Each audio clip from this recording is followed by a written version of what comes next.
Chapter 14. Party. True to Grayson's word, they were back at the Shadow Moon Pack's territory by dusk. They saw Randolph's and Ramona's silhouette when they emerged from the woods. Bethany jogged to Randolph's side and nudged his chest with her nose lovingly. Randolph chuckled and caressed her snout. Hey, you. Bethany whined and licked his hand. I should head back now. Quinn's waiting for me, and it's getting dark. Grayson said behind her as he turned back into the woods. Bethany jogged to him and nuzzled his neck. Stay safe, big bro. I will. He nuzzled back at Bethany's neck. Suddenly, something jumped onto Grayson's back and they went tumbling around the grass. Bye, big bro. See you sometimes. Take care. Sebastian said after he got off of Grayson's back. Grayson chuckled. I will. See you sometimes too. Grayson knocked his forehead gently with Sebastian. Just as Grayson was about to turn back to the woods, Randolph called out. Wait, King Grayson. Grayson turned around, his tail flicking back and forth. We're hosting a party tonight. We were wondering if you'll like to join us. Grayson howled in affirmative and dashed into the woods. Bethany jogged back to Randolph and nudged his side. What party? As if sensing Bethany's question, Randolph patted Bethany's head and chuckled. You'll see. Come on, let's get back inside, he said as they all went back inside. Bethany walked out from the bathroom where she had a steaming hot bath. Finally, a nice hot bath, Bethany said while rubbing her wet hair dry with a towel. Bethany walked around the room she shared with Randolph. There were a lot of pictures hung on the wall. Some were with his whole family and some were just him and Ramona.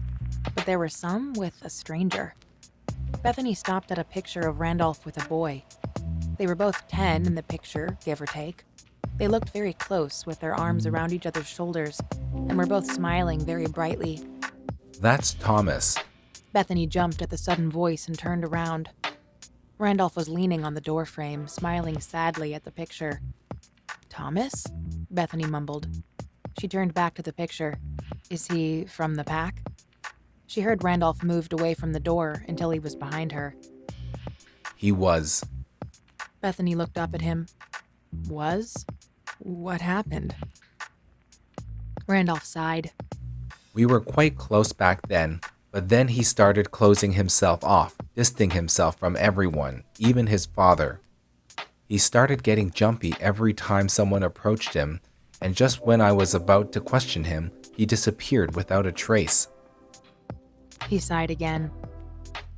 We tried searching for him, but he covered his tracks. We tried searching for him, but he covered his track perfectly. He was the best tracker of our generation before he disappeared. We stopped after the 12th time we came back fruitless.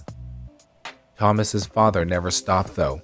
He wanted to continue the search even after all that, so my father assigned a few trackers to help him, but... Still no Thomas, Bethany finished. Randolph nodded wordlessly. Do they still search for him? Yes. It's more of a yearly search now. Some started to conclude that Mr. Michael just in denial and that Thomas is already dead, either killed by rogues or hunters. Mr. Michael? Bethany questioned. Thomas's father. Knock, knock. A voice said, stopping Bethany from asking more questions. They turned and saw Sebastian. Hey. Randolph said. Hey, Randolph. Can I borrow Bethany for a few moments? Sebastian asked with a cheeky grin. Bethany rolled her eyes at him and Randolph just laughed. I'll see you at the party then? Randolph said and pecked her lips. Bethany smiled and pecked his cheek. Randolph patted Sebastian on the shoulder before exiting the room. What's up, Sebastian? Bethany said as she sat on the bed. Sebastian walked in. Gone was the cheeky grin when he closed the door behind him. I'm here to talk about our journey to the Golden Wolf Pack, Sebastian said as he too sat on the bed. Right on time then. I also have stuff to discuss with you about that place. You first, Bethany said as she made herself comfortable on the bed. So you remember the newcomer when we talked with the royal family? The pale lady? Sebastian asked. The foul stench lady? Yeah, I remember her. Bethany wrinkled her nose, remembering the iron tang surrounding the lady. Yeah, well, she seemed harmless and she looked like some kind of assistant for King Edric for arranging schedule and stuff, but when she made herself known, I saw Queen Chiana flinched. Maybe she's just startled? Bethany guessed, brow furrowed. Yeah, maybe, but if she's some kind of assistant for the king, then the royal family should be familiar with her, right? Queen Chiana looked afraid for a moment before she covered it up with a smile. Sebastian explained. Bethany nodded. True. She wouldn't have reacted that way if she's close to the lady. She frowned. But how did a mere assistant make the queen that afraid just from speaking? Then she remembered the limp of Prince Sakai. I think the prince is suspicious too. Prince Sakai? Sebastian questioned. Yes, when he sent us off, I saw him limping. Sebastian furrowed his brows. He's a prince of a werewolf kingdom. He's bound to have an injury from a training lesson or something. Yes, but he was hiding it. From the way Grayson talked with Prince Sakai, they were quite close. So why hide it, other than him hiding something? In addition, if it's royal training, he'll probably get a minor injury, and it'll be easier to hide from people, Bethany reasoned, remembering the times when Harry trained them. The aftermath injuries were usually nothing major. From the way he was limping and having a hard time hiding it, I don't think it's something minor. Sebastian nodded, letting the information sink. What about the little sister, Princess Sabina? The innocent face of Sabina floated into her mind. Bethany shrugged. I don't know. If she really knows something, then it's either she's hiding it really well, or she actually don't know what's going on at all. Then Bethany remembered the uneasy feeling being near the king.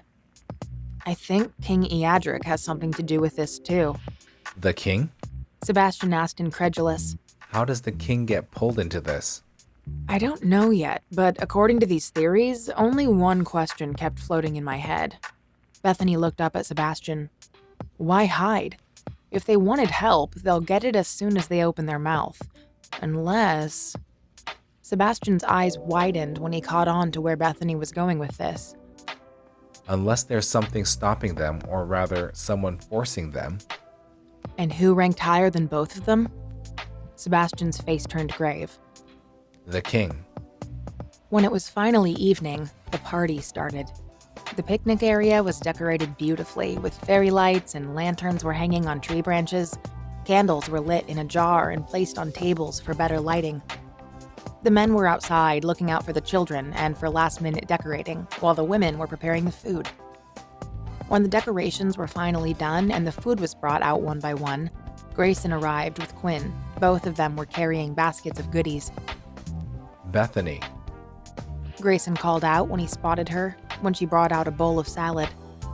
Her face brightened when she saw him. Grayson, Quinn, you're here. She set down the salad and jogged to them. She hugged both of them. Where's Sebastian? Helping Randolph with the decoration, Bethany said, pointing at the direction where Sebastian was carrying Randolph on his shoulder, helping Randolph hanging on a higher tree branch. Then she pointed at the baskets. What are those?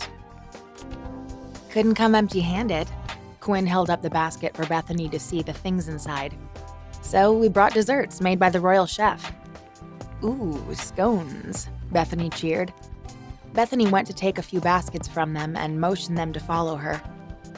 Just place it on the tables. The basket's a pretty nice platter. They laughed. Then they heard the sound of a mic being tapped. Testing. 1, 2, 3. Hello, everybody. Welcome to the party. Randolph was on the stage speaking into a microphone. Hey. They turned and saw Sebastian with his arm around Ramona's waist walking towards them, huge smiles on their face. Hey! They all hugged. Thank you all for coming. As you all know, my sister and I had recently found our mates. Cheers were heard from the crowd and Bethany smiled, her eyes twinkling. We are all gathered here in honor to welcome our new mates into the pack. He looked straight at Bethany with a huge smile. He raised a glass. To Bethany and Sebastian. To Bethany and Sebastian, the crowd cheered back. Sebastian whistled loudly and cheered too. The party started off with smiles and laughter. Hey, Randolph got off the stage and snaked his arms around Bethany's waist. Hey, nice speech. Bethany smiled with her hands on his shoulders as they swayed to the music. She leaned up and pecked his lips. thanks, even though it's only 3 sentences. They laughed. Hey, what's a party without some karaoke? They looked up and saw Ramona on stage, Sebastian among the crowds cheering loudly. The crowd started chanting her name. Yeah! Bethany laughed while Randolph shook his head fondly. Don't mind her, she does this every time we held a party. I think it's fun, Bethany said as she looked up the stage when Despacito started blasting through the speakers. Randolph kissed Bethany's temple. I'm glad I met you even though you ran away from me. Bethany snorted and pulled him down for a proper kiss. Suddenly, a loud growl was heard and the music was cut off. Warrior wolves immediately stood up and urging their packmates to move back and stand guard. Some even shifted into their wolves, growling back at where the first growl came from. Then, a few rogues stalked out from the wood. Rogues? Randolph shouted as he pushed Bethany behind him a little. Then, shifted wolves stalked closer to the rogues. A chuckle sounded from the dark as a paled man walked out. I wasn't told there was a party. The pale man mocked. Bethany glared when she remembered where she saw this combination of auburn hair and pale face. You, she growled. Ah, you still remember me. Sad that you're not dead. The man said. Immediately, the men growled while the women hid their children behind them. What are you doing here, vampire? The vampire clicked his tongue. No need to be rude. We're all friends here. Leave or we'll make you leave. Randolph growled. Relax. I'm only here to deliver a message. The vampire said calmly, his smirk still intact. For who? Grayson asked, voice hard like stone. For dear Bethany and Sebastian, of course. He said. Both Randolph and Ramona growled. Bethany grabbed Randolph's arm. What's the message? Bethany asked, hesitatingly. The vampire cleared his throat dramatically. We have him. Surrender yourself or he dies. Then he disappeared along with the rogues. Bethany and Sebastian glared hard at the place the vampire disappeared and snarled. Their eyes turned indigo. Bethany growled. He has him. Him? Who's him? Randolph questioned. Harry. He has our Uncle Harry.